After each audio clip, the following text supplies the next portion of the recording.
जय श्री कृष्णा। दोस्तों, आशा करती हूँ श्रीमन नारायण की कृपा से आप सभी कुशल से होंगे। श्रीमद् भगवत गीता का पहला अध्याय। धृतराष्ट्र बोले, हे संजय, धर्म भूमि कुरुक्षेत्र में एक त्रित युद्ध की इच्छा वाले मेरे और पांडु के पुत्रों ने क्या किया। संजय बोले, उस समय राजा दुर्योधन ने व्यूह रचना युक्त पांडवों की सेना को देखकर और द्रोणाचार्य के पास जाकर यह वचन कहे, हे आचार्य, आपके बुद्धिमान शिष्य द्रुपद पुत्र धृष्टद्युम्न द्वारा व्यूहाकार खड़ी की हुई पांडु पुत्रों की इस बड़ी भारी सेना को देखिए। इस सेना में बड़े बड़े धनुषों वाले तथा युद्ध में भीम और अर्जुन के समान शूरवीर सात्यकी और विराट तथा महारथी राजा द्रुपद, धृष्टकेतु और चेकितान तथा बलवान काशीराज पुरुजित, कुंती भोज और मनुष्यों में श्रेष्ठ शैव्य, पराक्रमी युधामन्यु तथा बलवान उत्तमौजा, सुभद्रा पुत्र अभिमन्यु एवं द्रौपदी के पांचों पुत्र, ये सभी महारथी हैं। हे ब्राह्मण श्रेष्ठ, अपने पक्ष में भी जो प्रधान है उनको आप समझ लीजिए।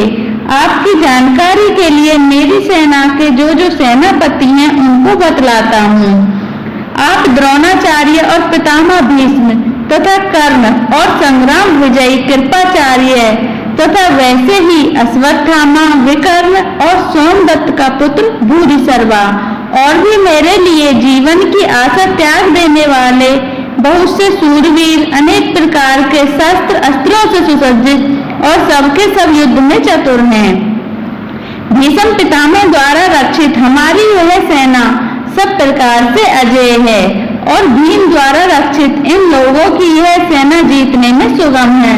इसलिए सब मोर्चों पर अपनी अपनी जगह स्थित रहते हुए आप लोग सभी निसंदेह भीष्म पितामह की ही सब ओर से रक्षा करें। इसके पश्चात शंख और नगाड़े तथा ढोल, मृदंग और नरसिंगे आदि बाजे एक साथ ही बज उठे। उनका वह शब्द बड़ा भयंकर हुआ। इसके अनंतर सफेद घोड़ों से युक्त उत्तम रथ में बैठे हुए श्री कृष्ण महाराज और अर्जुन ने भी अलौकिक शंख बजाए। श्री कृष्ण महाराज ने पंचजन्य नामक अर्जुन ने, देवदत्त नामक और भयानक कर्म वाले भीमसेन ने पौंड्र नामक महाशंख बजाया। कुंती पुत्र राजा युधिष्ठिर ने अनंत विजय नामक और नकुल तथा सहदेव ने सुघोष और मणि पुष्पक नामक शंख बजाए। श्रेष्ठ धनुष वाले काशीराज और महारथी शिखंडी एवं धृष्टद्युम्न तथा राजा विराट और अजय सात्यकी, राजा द्रुपद एवं द्रौपदी के पांचों पुत्र और बड़ी भुजा वाले सुभद्रा पुत्र अभिमन्यु, इन सभी ने हे राजन सब ओर से अलग अलग शंख बजाए और उस भयानक शब्द ने आकाश और पृथ्वी भी गुंजाते हुए धृतराष्ट्रों के अर्थात आपके पक्ष वालों के हृदय विदीर्ण कर दिए। अर्जुन बोले, हे राजन, इसके बाद कपिध्वज अर्जुन ने मोर्चा बांधकर डटे हुए धृतराष्ट्र संबंधियों को देखकर उस शास्त्र चलने की तैयारी के समय धनुष उठाकर ऋषिकेश श्री कृष्ण महाराज से यह वचन कहा, हे अच्युत, हे माधव, मेरे रथ को दोनों सेनाओं के बीच में खड़ा कीजिए और जब तक मैं युद्ध क्षेत्र में डटे हुए युद्ध के अभिलाषी इन विपक्षी योद्धाओं को भली प्रकार देख लूं कि इस युद्ध रूप व्यापार में मुझे किन किन के साथ युद्ध करना योग्य है, तब तक उसे खड़ा रखिए। दुर्बुद्धि दुर्योधन का युद्ध में हित चाहने वाले जो ये राजा लोग इस सेना में आए हैं, इस युद्ध करने वालों को देखूंगा। संजय बोले, हे धृतराष्ट्र, अर्जुन द्वारा इस प्रकार कहे हुए महाराज श्री कृष्णचंद्र ने दोनों सेनाओं के बीच में भीष्म और द्रोणाचार्य के सामने तथा संपूर्ण राजाओं के सामने उत्तम रथ को खड़ा करके इस प्रकार कहा कि हे पार्थ, युद्ध के लिए जुटे हुए इन कौरवों को देख। इसके बाद प्रतापुत्र अर्जुन ने उन दोनों ही सेनाओं में स्थित ताऊ चाचों को, दादों परदादों को, गुरुओं को, मामाओं को भाइयों को, पुत्रों को, पौत्रों को तथा मित्रों को, ससुरों को और सुहृदों को भी देखा। और 27वें का पूर्वार्ध। उन उपस्थित संपूर्ण बंधुओं को देखकर वे कुंती पुत्र अर्जुन अत्यंत करुणा से युक्त होकर शोक करते हुए यह वचन बोले। अर्जुन बोले, हे कृष्ण, युद्ध क्षेत्र में डटे हुए युद्ध के अभिलाषी इस स्वजन समुदाय को देखकर मेरे अंग शिथिल हुए जा रहे हैं और मुख सूखा जा रहा है तथा मेरे शरीर में कंप एवं रोमांच हो रहा है। हाथ से गांडीव धनुष गिर रहा है और त्वचा भी बहुत जल रही है तथा मेरा मन भ्रमित सा हो रहा है, इसलिए मैं खड़ा रहने को भी समर्थ नहीं हूँ। हे केशव, मैं लक्षणों को भी विपरीत ही देख रहा हूँ तथा युद्ध में स्वजन समुदाय को मारकर कल्याण भी नहीं देखता। हे कृष्ण, मैं न तो विजय चाहता हूँ और न राज्य तथा सुखों को ही चाहता हूँ। हे गोविंद, हमें ऐसे राज्य से क्या प्रयोजन है अथवा ऐसे भोगों से और जीवन से भी क्या लाभ है। हमें जिनके लिए राज्य, भोग और सुख आदि अभीष्ट हैं, वे ही ये सब धन और जीवन की आशाओं को त्याग कर युद्ध में खड़े हैं।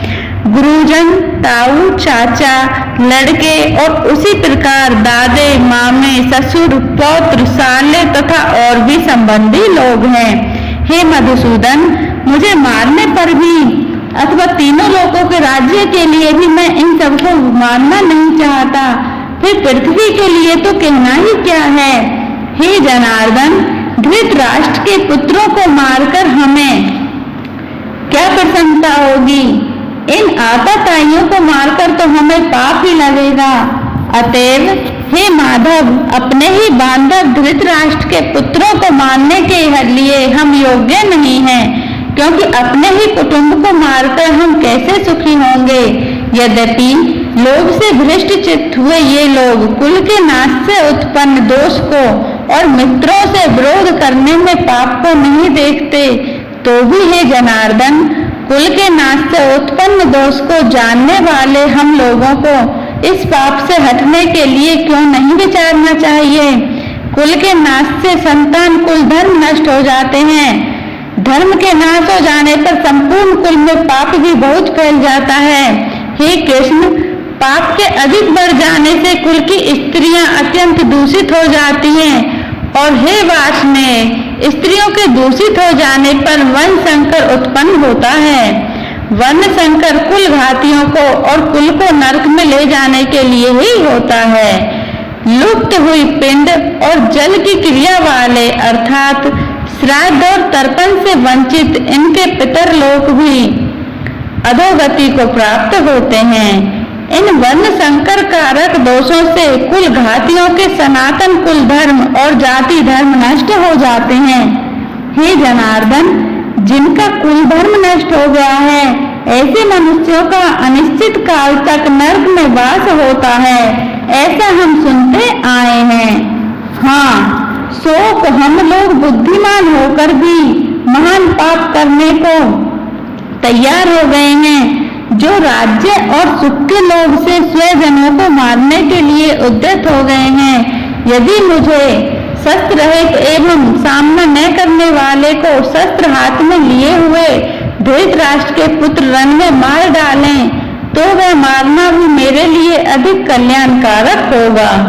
संजय बोले, रणभूमि में शोक से उद्विग्न मन वाले अर्जुन इस प्रकार कहकर बाण सहित धनुष को त्याग कर रथ के पिछले भाग में बैठ गए।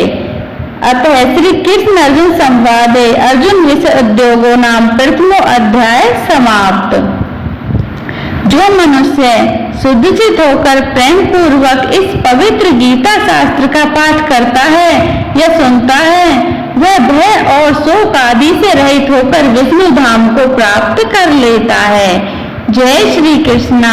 अगर आपको मेरी यह अध्याय अच्छा लगा हो तो इसे लाइक कर देना और चैनल को सब्सक्राइब कर देना।